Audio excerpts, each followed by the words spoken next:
No one can keep a secret forever. Jessica Killian wanted to make a loving home for the daughter she lost to heartbreak. Since the day that her daughter was born, that's all she's ever wanted to do. She was a really good mom. But when a sexy secret spirals out of control, she becomes ensnared in a deadly web of deceit. There was so much Jessica wasn't confiding in friends. Maybe she was lying about everything. A twisted tale of sex and desperation Now, I have a daughter, Seth, please. I don't care. leaves the truth buried under a mountain of shocking Who secrets. do you think you are? You asked for this. I was in complete shock. I could not imagine why anybody would ever do something like that. Soon, every dirty little secret will be revealed.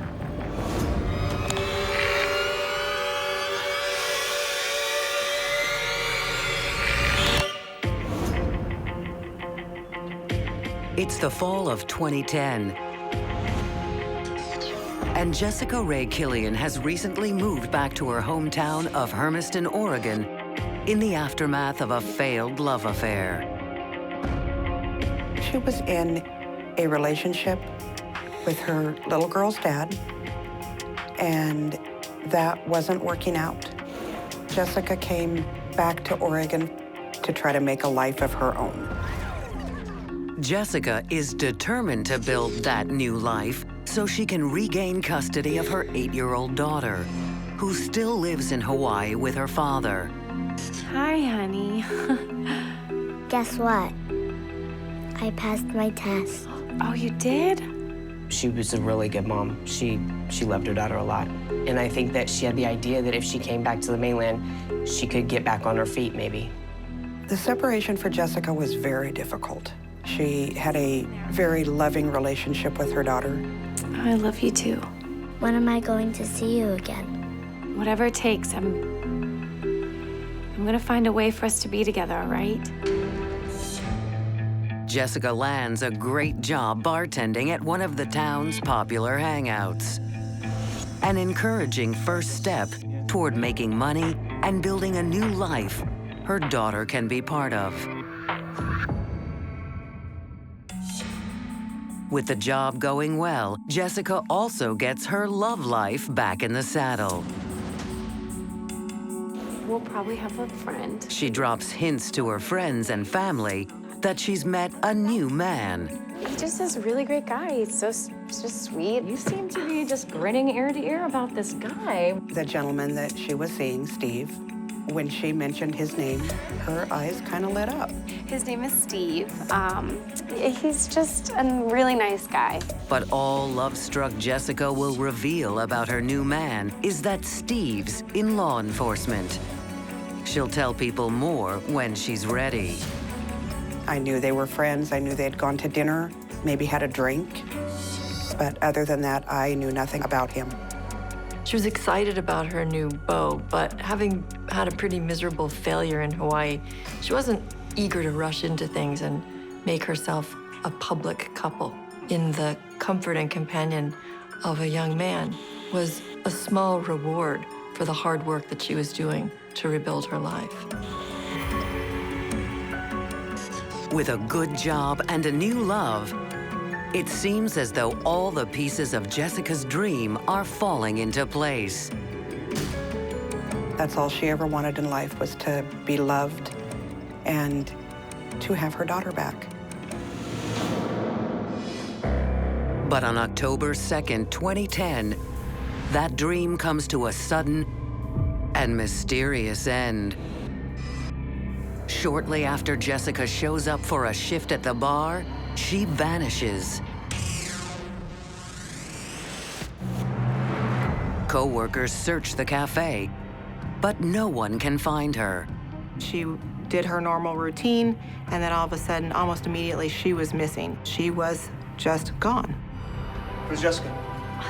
I don't know. I just saw her a little while ago. Okay, she's not downstairs? No, this is really bizarre. It was a routine for her to just kind of duck out without saying something to somebody. Stranger still, her car is sitting in the parking lot. And when her co-workers try calling Jessica's cell phone, they find it's been turned off. But what's most troubling of all is the discovery they make next. In the back room, the cafe's safe is empty. It appears they've been robbed. Jessica had access to the safe as one of her responsibilities at the cafe. And then the safe is empty, and Jessica has vanished. $11,000 in cash is missing. When police arrive, employees tell them they're worried that a burglar may have forced Jessica to open the safe and then abducted her. Open the safe. Open it! Please don't shoot me. I will if you don't do what I say. Get it! Okay. Money in the bag. Okay. Money in the bag. There was rumor that they thought maybe she had been kidnapped or held at gunpoint. Please don't shoot me. It seemed out of character for Jessica. So what other choices or alternatives were there? Go! But police on the scene find no evidence of a break-in or even a struggle. They question Jessica's co-workers, but none of them noticed anything out of the ordinary that morning. It was his normal morning, as always. And Jessica, they say, appeared completely at ease. The one thing that coworkers made a comment about was she came in smiling and happy. I came in, I see her. We're just delighted to get the day started. From all intents and purposes, it seemed like there was nothing out of the ordinary, at least going into that morning. But as police hear more about the missing mom's quest to be reunited with her daughter, I miss you, Mommy. I miss you. they wonder if the robbery abduction angle is all wrong. Maybe Jessica's desperation to be with her child I miss you so much. has driven her to theft. The only motive that anybody could think of is that she had this child in Hawaii, and she got to see her rarely. Everyone just assumed that she took that money so that she could get to Hawaii and be close to her daughter. You have to ask, was Jessica motivated by desperation? Did the separation from her daughter get to her? And did she decide to just take that money so she could be with her daughter again? But if Jessica stole the money, why would she leave her car behind? Police wonder, did she have a getaway driver? She must have been picked up from someone because her vehicle was left in the parking lot. She had left the area with someone else. Perhaps her new boyfriend, Steve. Police ask co-workers what they know about Jessica's new man, but they don't have any information to share. What about this guy? You know anything about him? Have you met him? His name is Steve, and she said that he's a cop. And she really didn't say much about him, and every time we talked about him, you know, she just smiled and blushed a lot. I knew his profession, and that was it. Steve was in law enforcement in a small county in Oregon, but other than that, I really don't know a whole lot about him. A policeman boyfriend seems an unlikely accomplice, and those who know Jessica best are adamant that she didn't steal from the cafe. My sister is not a thief. She's not a liar. She's not a scumbag. But police know that desperation can push a mother to do anything. And when detectives start probing deeper into Jessica's life, they find troubling signs that she's been planning to disappear. She has canceled her cell phone service, she's canceled her email provider, and she's done some other kinds of things like that, as if she was leaving town. Police alert nearby airports, hoping to catch the runaway bartender before she boards a plane to rejoin her daughter once and for all. What is she doing with that money? One option is she just stole the money to try to get a plane ticket.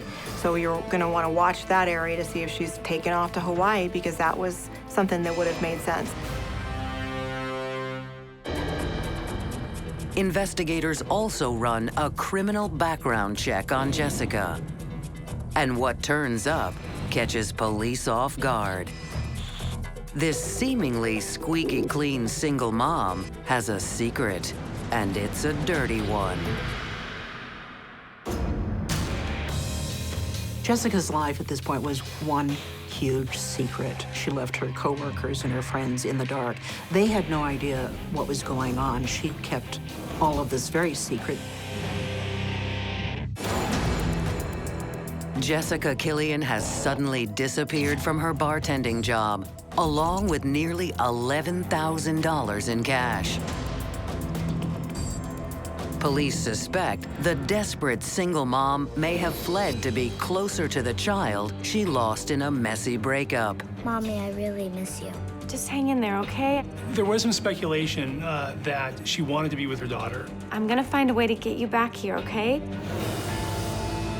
But a background check on the missing mom reveals that seeing her daughter may not be the motive behind this crime. It seems this isn't Jessica Killian's first run-in with the law. She's already on probation after forging prescriptions for some powerful narcotics.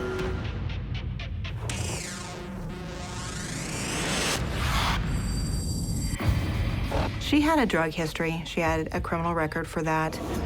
It made her kind of sketchy. She was a good suspect for this burglary. It's never clear what someone who is motivated by addiction is capable of doing.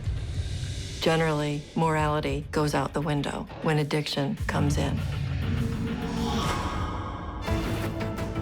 Could Jessica's disappearance and the missing cash be related to a secret drug addiction that's begun consuming her life? It's very possible that she was still addicted to drugs. And when money comes up missing and one employee happens to have a criminal history, she's a pretty viable suspect for that. Did you notice anything strange about her? When investigators raise the possibility with friends and family that Jessica's an addict, We have evidence that she was addicted to painkillers. they're shocked by the news. No, not Jessica. They tell police that if Jessica has a drug problem, they don't know about it. I don't even know what to say. As far as I know, she wasn't actively using any prescription pills. It didn't seem like it was drug-related. But detectives suspect Jessica's been living a double life. Someone with a history of a drug conviction is also someone who's going to be suspected for being untruthful. Jessica is not who she seems. With Jessica nowhere to be found, police focused their attention on her new love interest, Steve, the mysterious cop boyfriend no one has met. Nobody knew anything about him. But I do want to meet him. We're always telling our sisters things, and Jessica hid him from everyone. For the first time ever, Jessica kept a secret from everybody in her family.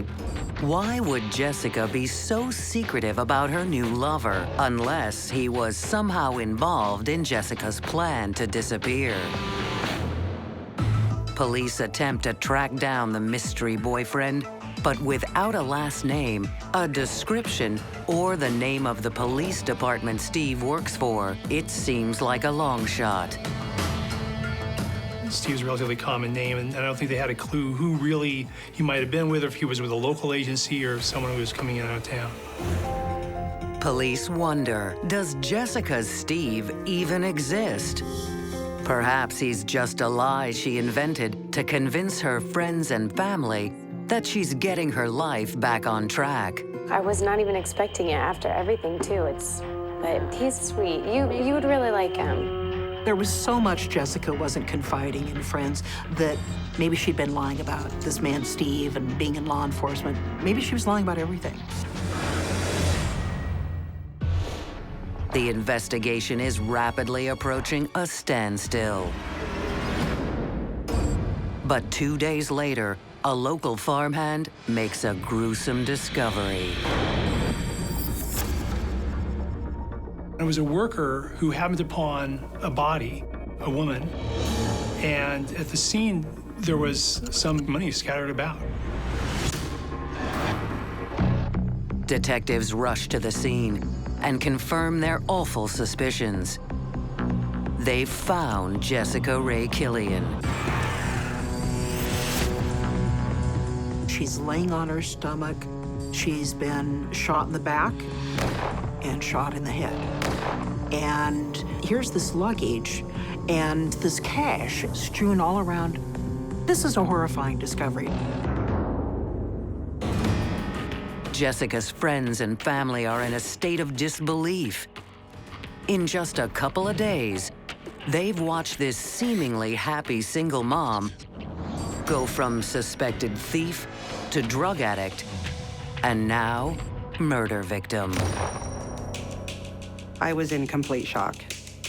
I could not imagine why anybody would ever do something like that to Jessica.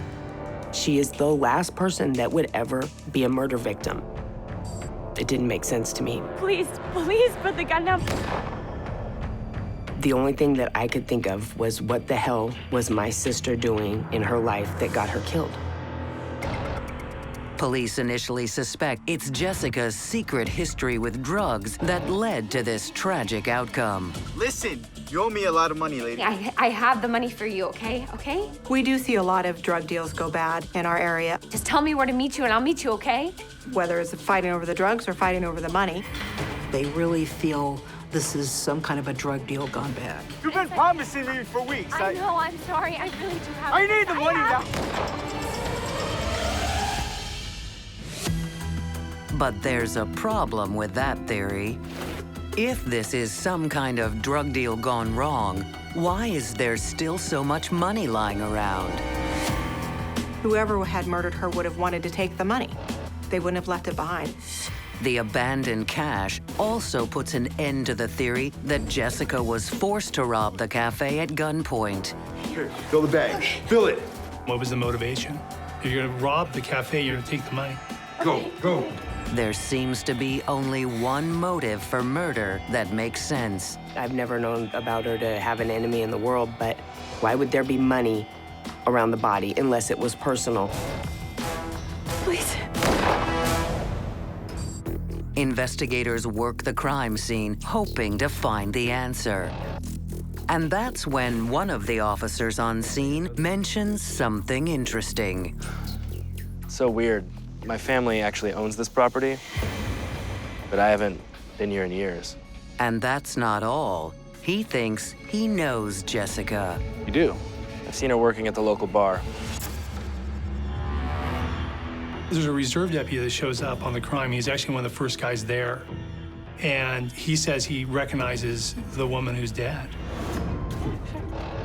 In small, close-knit communities like Hermiston, a coincidence like this isn't unusual. But as officers speak with the reserve deputy, they're struck by another coincidence that does seem unusual. By the way, I don't believe I know you. What's your name? Oh, Steve Crumb. His name is Steve, the same name as Jessica's mystery cop boyfriend. Her body ends up on the property of Stephen Crumb, who is a reserve deputy with the Morrill County Sheriff's Office. Coupled with the fact that she was dating a deputy by the name of Steve, those were obvious things that we looked at as very suspicious. Is Steve Crumb Jessica Killian's mystery lover? The answers might bring police one step closer to catching Jessica's killer.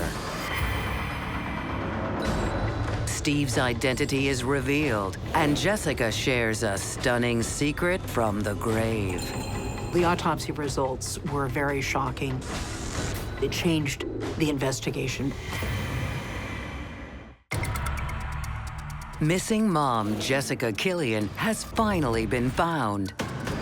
Dead in a remote field littered with stolen cash. A field owned by the family of a reserve deputy named Steve Crumb.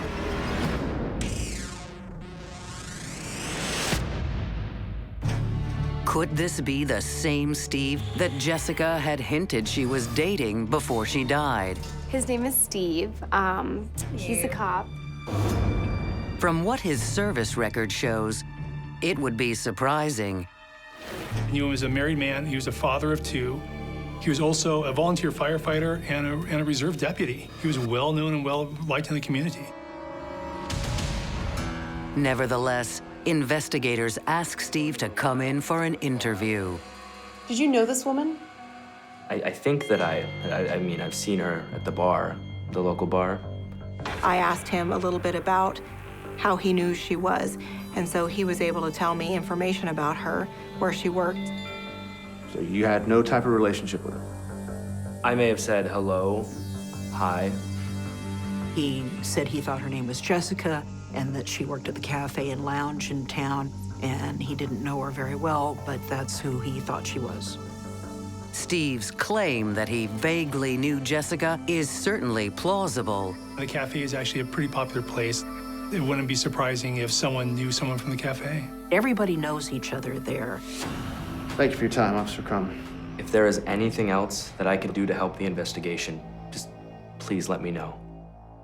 Police can't find a connection between Steve and Jessica and let him go.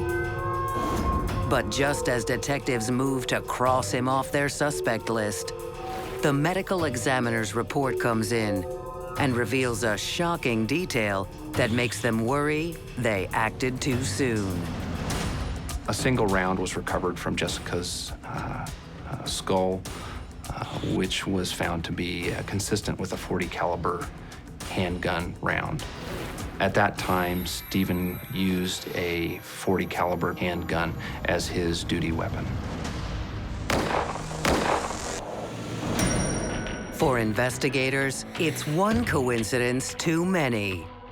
They're horrified to have to consider it, but could one of their own be a murderer?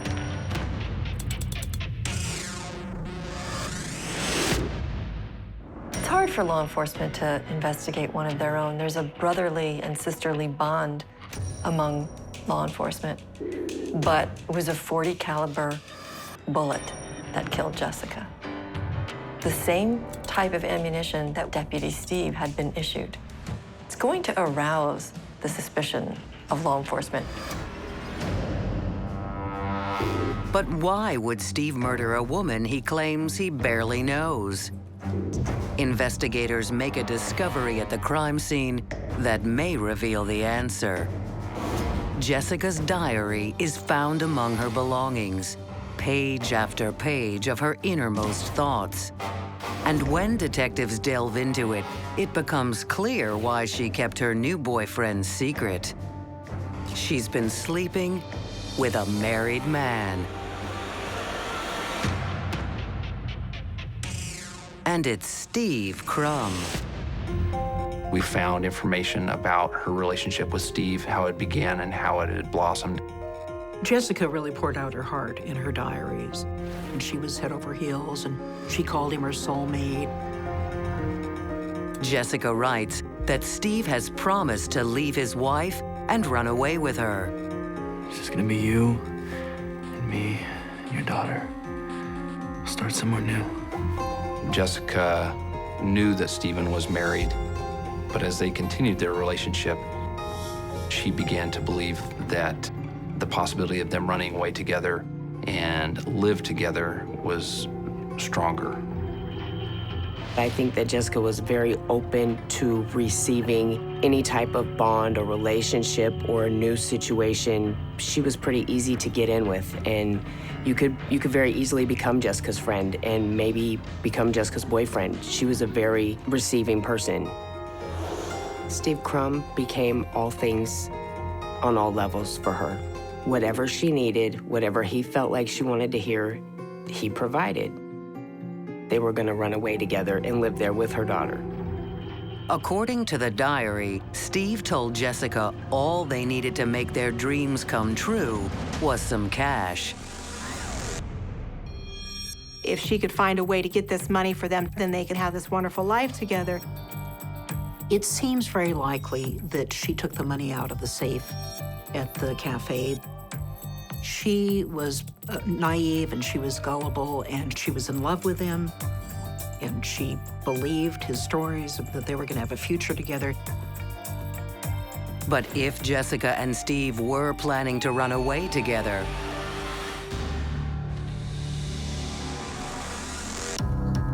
why did she end up dead in a field? When the medical examiner finishes Jessica's autopsy, investigators get another surprise, and it may reveal the killer's motive. Well, the autopsy results show that Jessica was pregnant, that she was several weeks pregnant at the time of her death. Police theorize that all Steve's promises to Jessica were empty, and he had no intention of ever leaving his wife. But once Jessica became pregnant, did Steve resort to murder to protect his secret? Steve had everything to lose. He had a great reputation in town. He was married and a father of 2 young children. He didn't want to lose all of that. You need to stop right now. You need to stop. I'm going to tell your wife because she deserves to know. She needs to know about the baby. No, you're not. You're gonna keep your mouth shut. That's what you're gonna do. You're not gonna say anything. Jessica's pregnancy threatened to spoil everything. This had gone way too far. I'm going to tell everyone about this. They need to know that you got me pregnant. Only Steve can give detectives the answers they're hunting for. But when they go to bring him back in for further questioning, they get one more shock. Steve Crumb's nowhere to be found. They couldn't arrest Steve because he was gone. He vanished. Their prime suspect has disappeared, and police can't find him anywhere. At this point, we really didn't have any idea where Stephen was. Police get set to hunt down one of their own. But a ballistics report comes in with more information on the bullets that killed Jessica, and it stops the manhunt in its tracks. To their astonishment, detectives learn that the bullets couldn't have come from Steve Crumb's gun. We really thought we had a lead in going a specific direction on a murder weapon. Once we recognized the murder weapon couldn't be his, it sort of put us to square one. But if Steve isn't Jessica's killer, why has he suddenly vanished? We're discussing what other avenues do we have? What other suspects? Then it hits them. If Steve isn't responsible for his girlfriend's murder, maybe Steve's wife is. If she'd found out about an affair, if she'd found out that this woman was pregnant with a baby, then she would have good motive. Obviously, we had to look at Stephen's wife as a possible suspect in this. But before police can bring her in for questioning, she makes a surprising move that no one sees coming. The deputy's wife reveals a treasure trove of secrets, each more shocking than the next. Stephen was living a double life. I think his relationship revealed who he really was. Police working the Jessica Killian murder case have learned that she was having an affair with a married sheriff's deputy named Steve Crumb. And they wonder if the deputy's wife was the one behind Jessica's brutal slaying. Detectives thought it might have been a deadly love triangle, that the wife found out about her husband having an affair. You took a vow to me and you're throwing it all away for some slut? If Steve's wife learned that Jessica was planning to have his baby, did she take deadly steps to end her husband's affair for him? Could Steve's wife have also been motivated not just by jealousy, but by humiliation? She did not want to be shamed in her small town by her cheating spouse. So So to keep her reputation intact, did she kill Jessica? I won't let you ruin my life. You asked for this. Investigators want to speak to Mrs. Crumb. But she surprises everyone by approaching them first. I just found this letter that he left here. And the story she shares looks like it will close the case. It looks like a confession. We're advised that Stephen's wife had located a confession letter from Steve stating that he had committed the murder and he was now on the run. You're positive he wrote this? I mean, he signed it. But police take what they read in the typewritten confession with a grain of salt. They're very suspicious of it because why would somebody who's committed murder take time to type out a confession? So they don't know if it's really from the wife. Maybe the wife wrote it. Is Mrs. Crumb trying to frame her husband for his mistress's murder? And where is Deputy Steve? When detectives ask Steve's wife about her whereabouts on the day of the murder, she says she has trouble recalling. I don't know. I think I was just at home. That day, her alibi was a little weak. She wasn't real clear about what she'd done that day. She easily could have committed the homicide and been back, and nobody would have known anything because she'd been alone all day. Steve's wife has just become a prime suspect in Jessica Killian's murder. And it seems more and more likely that she could be behind her own husband's disappearance as well. I swear, if you talk to or see that Jessica girl ever again, you are a dead man. Is there a second dead body out there waiting to be discovered? Steve's wife might have had every motive she needed to kill Jessica and even to kill Steve. If she found out about their affair, that they were getting ready to run away together, that would have been enough motive for her to kill them. But motive is not proof. So detectives search Steve Crumb's laptop for clues. And there they discover yet another secret. One so dirty, investigators can hardly believe it. Once we obtained his laptop, we had it processed and discovered that he was on dating websites, pornography websites. He had a hidden life that nobody knew about. Steve was having a lot of online relationships. It seems Jessica isn't Steve Crumb's only extramarital affair. He's been satisfying his sexual urges with an endless parade of casual partners. But that's not even Steve's biggest secret. Steve's online history reveals his affairs haven't all been with women. He's also been seeing men.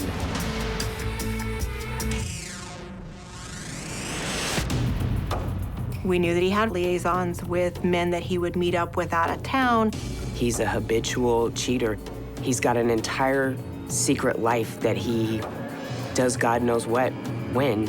And this is all stuff that he tried to keep under wraps by being this good volunteer police officer.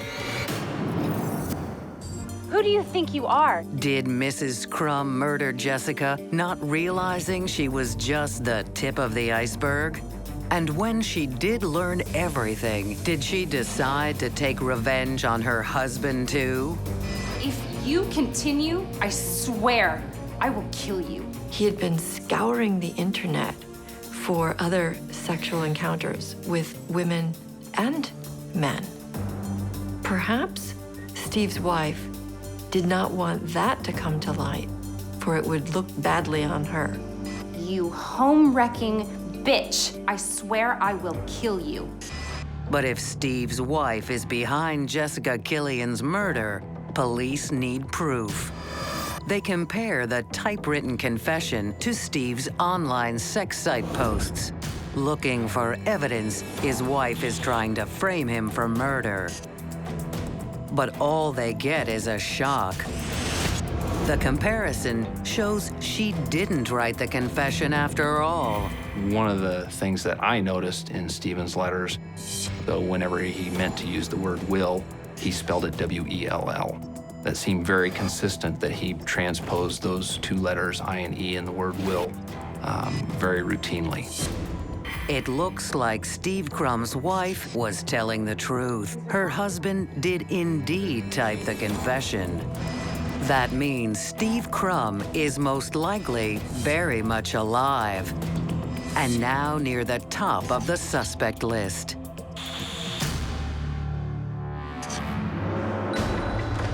But where is he hiding?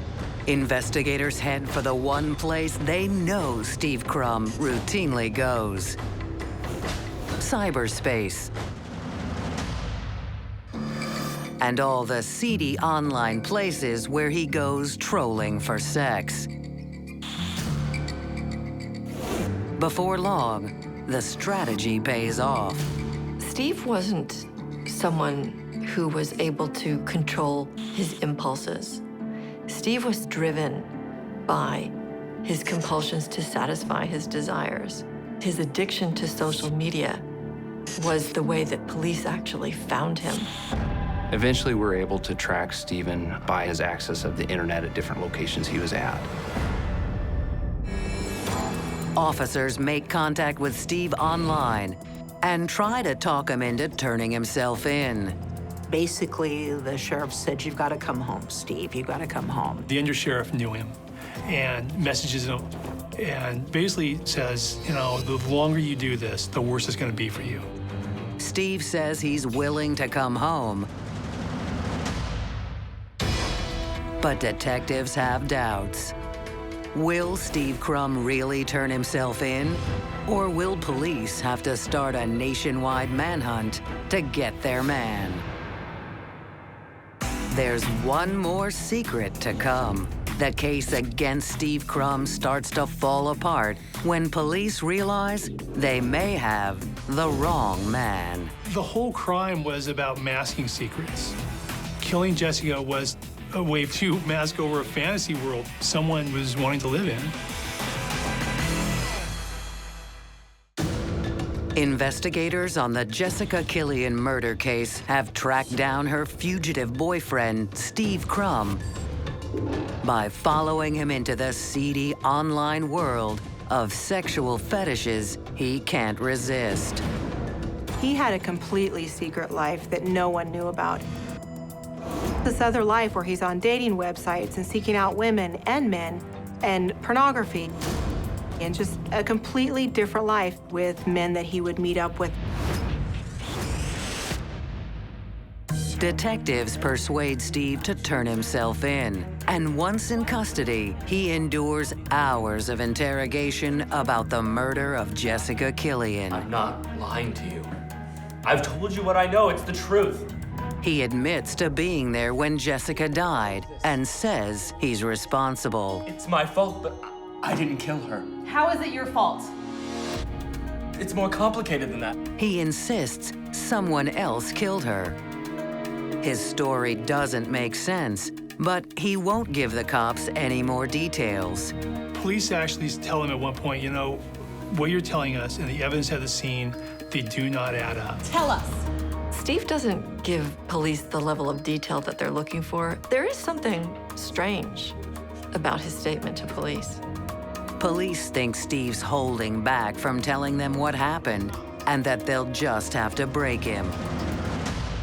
But just as police are considering a change of tactics, everything shifts again.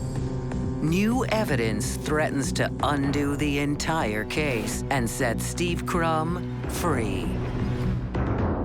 After Steve is in custody and under arrest for the murder of Jessica, the sheriff's department begins to get these strange letters.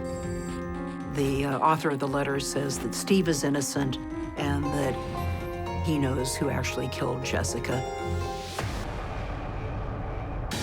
The letters, signed Bullfrog, are from someone boasting that he's actually Jessica Killian's murderer. But if Bullfrog is Jessica's killer,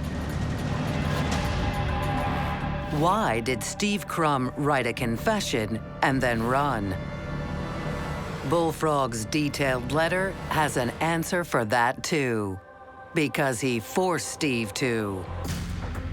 this Bullfrog threatened Stephen that if he didn't take the blame for the murder, that Stephen's family would be harmed. If what Bullfrog says is true, police have arrested an innocent man. But something doesn't sit right with investigators. Why would Bullfrog come forward now, when he was just about to get away with murder? To find out, they must uncover Bullfrog's true identity. We began to look into the origin of these Bullfrog letters. The postmark came from the Portland area. We continued to research it and found out that Stephen had a cellmate who had recently gotten out of jail. I should be out soon. You recognize that letter? When police locate Steve's ex-cellmate, he quickly admits that he's behind the Bullfrog letters. I'm trying to do the right thing in my life. I didn't kill anybody. He's just a friend of Steve's, and he quickly spills his secrets. He paid me. He gave me a few dollars to write this letter. He explains that he had done something really dumb. He admitted that he had mailed the letters for Stephen. Kept pushing and pushing. Bullfrog says the letters he sent were Steve Crumb's last-ditch effort to save his hide. I'll set all of it up. Steve Crumb tells Bullfrog exactly what the letters need to say, gives very specific instructions to this friend on how to do it and who to send it to. Steve Crumb's sad, desperate attempt to shift suspicion has failed. He thinks he is smarter than everyone else. It was so transparent, and it was fairly easy to trace back to him. And can manipulate everyone to believe what he wants them to believe. And he really thought that he could do it. Steve hired Bullfrog to write the letters to take suspicion off of him. Clever, deceitful, but ultimately, it didn't work.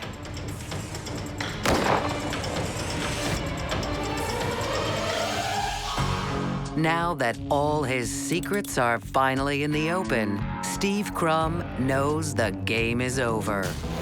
He pleads guilty and is sentenced to 30 years to life for the murder of Jessica Killian. You are not gonna tell anyone my secrets. Please don't kill me. It's too late now. Turn around. Turn around.